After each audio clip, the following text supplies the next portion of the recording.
প্রিয় দর্শক আসসালামু আলাইকুম। হাজির হয়ে গেলাম আরো একটি নতুন রেসিপি নিয়ে। আজকে আমি আপনাদের ভীষণ মজার বাঁধাকপির পাকোড়া তৈরি করে দেখাবো। এই পাকোড়া তৈরি করা খুবই সহজ, ঘরে থাকা অল্প কিছু উপকরণ দিয়ে খুব সহজে তৈরি করে নেওয়া যায়, খেতে অসম্ভব মজার হয়। তো চলুন রেসিপিটি দেখে নিচ্ছি। বাঁধাকপির পাকোড়া তৈরি করার জন্য এখানে আমি একটি মিডিয়াম সাইজের বাঁধাকপি এইরকম কুচি করে কেটে নিয়েছি। এর মধ্যে 1 চা চামচ পরিমাণ লবণ দিয়ে দিচ্ছি। তারপর হাত দিয়ে খুব ভালো করে মেখে এই বাঁধাকপি নরম করে নিতে হবে। বাঁধাকপি থেকে এক্সট্রা পানি বের করে নিতে হবে। 4 থেকে 5 মিনিটের মতো সময় নিয়ে এই বাঁধাকপি হাত দিয়ে মেখে একেবারে সফট করে নিতে হবে। আর বাঁধাকপি থেকে এক্সট্রা পানি বের করে নিতে হবে। দেখুন বাঁধাকপি থেকে অনেকটা পানি বের হয়েছে। এবার বাঁধাকপি হাত দিয়ে চেপে এক্সট্রা পানি বের করে নেব। এভাবে সবটুকু বাঁধাকপি হাত দিয়ে চেপে পানি বের করে নিতে হবে।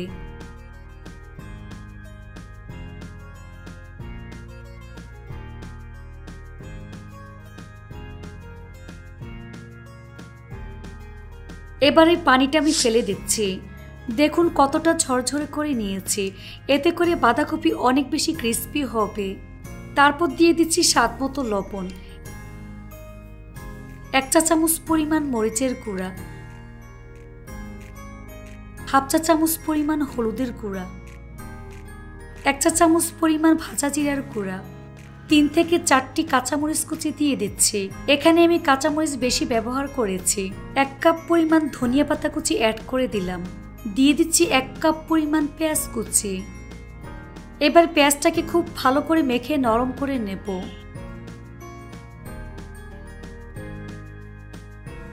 তারপর সবকিছুর সাথে খুব ভালো করে মিশিয়ে নিচ্ছি। কিছুক্ষণ সময় নিয়ে মথে নিতে হবে।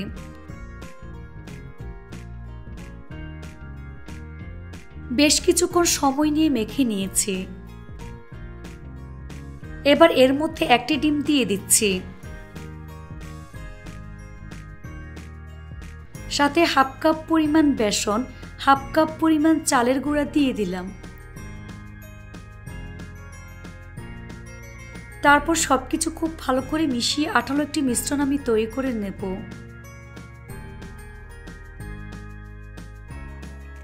এখানে কিন্তু কোনোভাবেই পানি ব্যবহার করা যাবে না।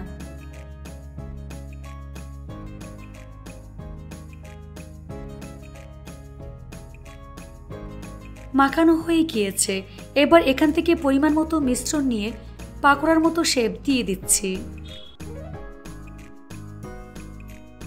পাকোড়া ভাজার জন্য চুলায় একটি ফ্রাই প্যান বসিয়ে পরিমাণ মতো সয়াবিন তেল দিয়ে তেলটাকে ভালো করে গরম করে নিয়েছি। এবার এর মধ্যে একে একে পাকোড়াগুলো আমি দিয়ে দিচ্ছি। এভাবে যতটা ধরে ঠিক ততটাই আমি দিয়ে দেব। নিচের পাশ হালকা ভাজা হয়ে আসলে উল্টে দিচ্ছি।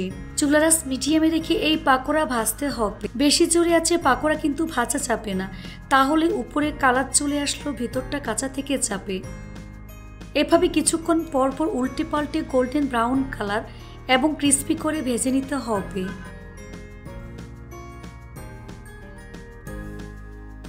ভাজা হয়ে গিয়েছে। দেখুন খুব সুন্দর কালার চলে এসেছে। এখন ছাঁকনি দিয়ে তেল ছেঁকে পাকোড়াগুলোকে উঠিয়ে দিচ্ছি। পাকোড়াগুলোকে কিচেন টিস্যুর উপরে রাখবেন, এতে করে অতিরিক্ত তেল চুষে নেবে। তারপর পরিবেশন করে আপনাদের দেখিয়ে দিচ্ছি। দেখুন বাঁধাকপির পাকোড়া দেখতে মাশাআল্লাহ কতটা সুন্দর এবং কতটা লোভনীয় হয়েছে। এটা শুধু দেখতেই সুন্দর না, খেতে অসম্ভব মজার হয়েছে। রেসিপিটি ভালো লাগলে অবশ্যই একটি লাইক দিয়ে দিবেন। ফ্রেন্ডস এন্ড ফ্যামিলির সাথে বেশি করে শেয়ার করবেন। সবাই অনেক বেশি ভালো থাকবেন। আল্লাহ হাফেজ। আজকে আমি আপনাদের সিদ্ধ ডিম আর 1 কাপ বেসন দিয়ে দারুণ মজার অনেক বেশি মুচমুচে ডিমের চপ তৈরি করে দেখাবো। এই ডিমের চপ তৈরি করা খুবই সহজ, ঘরে থাকা অল্প কিছু উপকরণ দিয়ে ঝটপট তৈরি করে নিতে পারবেন। বৃষ্টির দিনে চায়ের সাথে খেতে অসাধারণ লাগে। যারা সহজ রেসিপি খুঁজছেন, আশা করছি আজকের রেসিপি সবার কাছে ভালো লাগবে। তো চলুন রেসিপিটি দেখে নিচ্ছি। ডিমের চপ বানানোর জন্য এখানে আমি 3টি সিদ্ধ ডিম খোসা ছাড়িয়ে পরিষ্কার করে নিয়েছি। এবার একটি ডিমকে আমি 4 ভাগে ভাগ করে নেব। আপনারা চাইলে 2 ভাগ কিংবা 3 ভাগ করে কাটতে পারবেন। 3টি ডিম আমি একইভাবে কেটে নিয়েছি। এবার এটাকে এক সাইডে রেখে দেব। ডিমটাকে কোট করার জন্য বেসনের গোলা আমি তৈরি করে নেব। এর জন্য মিক্সিং বলে 1 কাপ পরিমাণ বেসন নিয়ে নিচ্ছি। বেসনটাকে অবশ্যই চালনি দিয়ে চেলে নেবেন। নাস্তাটাকে আরও মুচমুচে করার জন্য এর মধ্যে 1 টেবিল চামচ পরিমাণ কর্নফ্লাওয়ার দিয়ে দিচ্ছি। কর্নফ্লাওয়ার পরিবর্তে চাউলের গুঁড়া ব্যবহার করতে পারবেন। 1টি পেঁয়াজ কুচি দিয়ে দিচ্ছি। সামান্য পরিমাণ হলুদের গুঁড়া দিয়ে দিচ্ছি। 1/4 চা চামচ পরিমাণ মরিচের গুঁড়া দিয়ে দিচ্ছি। স্বাদ মতো লবণ। চাট মশলার গুঁড়া 1/2 চা চামচ পরিমাণ।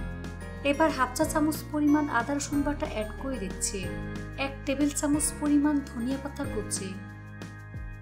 শুকনো উপকরণগুলো ভালো করে মিশিয়ে নিতে হবে।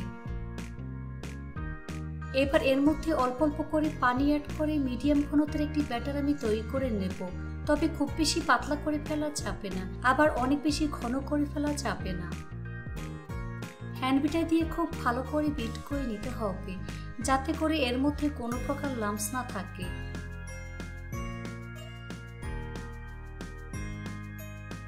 এই তো আমার ব্যাটার রেডি হয়ে গিয়েছে। তারপর ব্যাটারটাকে 10 মিনিটের মতো রেস্টে রেখে দিতে হবে। 10 মিনিট পর এর মধ্যে ডিমের টুকরোগুলো আমি দিয়ে দিচ্ছি।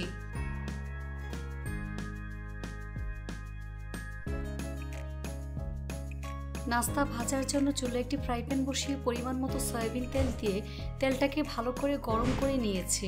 এবার একটা একটা করে ডিমের টুকরো ব্যাটারের মধ্যে ডিপ করে গরম তেলে দিয়ে দিচ্ছি। চুলার আঁচ মিডিয়ামে রেখে এই নাস্তাগুলোকে ভাজতে হবে। এই নাস্তাগুলো ভাজতে খুব বেশি সময় লাগে না, 5 থেকে 6 মিনিটের মধ্যেই ভাজা হয়ে যায়।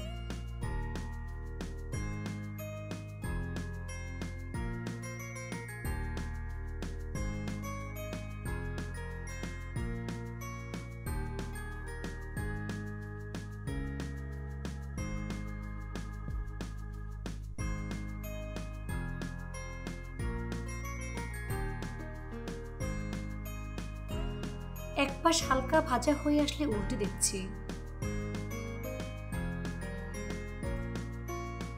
এভাবে কয়েকবার উল্টে পাল্টে গোল্ডেন ব্রাউন কালার এবং ক্রিস্পি করে ভেজে নিতে হবে।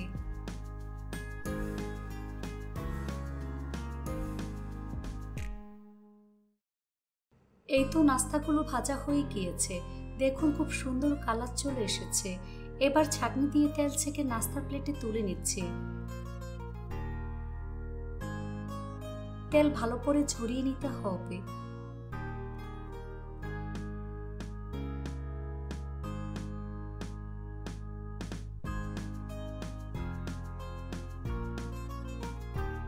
তারপর পরিবেশন করে আপনাদের দেখিয়ে দিচ্ছি। দেখুন আমার ডিম চপ দেখতে মাশাআল্লাহ কতটা সুন্দর এবং কতটা লোভনীয় হয়েছে। খেতে কিন্তু অনেক বেশি মজার হয়েছে। এই ডিম চপ অনেক বেশি ক্রিস্পি হয়েছে, দেখে হয়তোবা বুঝতেই পারছেন। এভাবে একবার হলেও বাসায় তৈরি করে দেখবেন বাসার ছোট থেকে বড় সবাই ভীষণ পছন্দ করবে। একবার খেলে বারবার এটা খেতে চাইবে, এতটাই টেস্টি হয়। রেসিপিটি ভালো লাগলে অবশ্যই একটি লাইক দিয়ে দিবেন। ফ্রেন্ডস অ্যান্ড ফ্যামিলির সাথে বেশি করে শেয়ার করবেন। সবাই অনেক বেশি ভালো থাকবেন। আল্লাহ হাফেজ।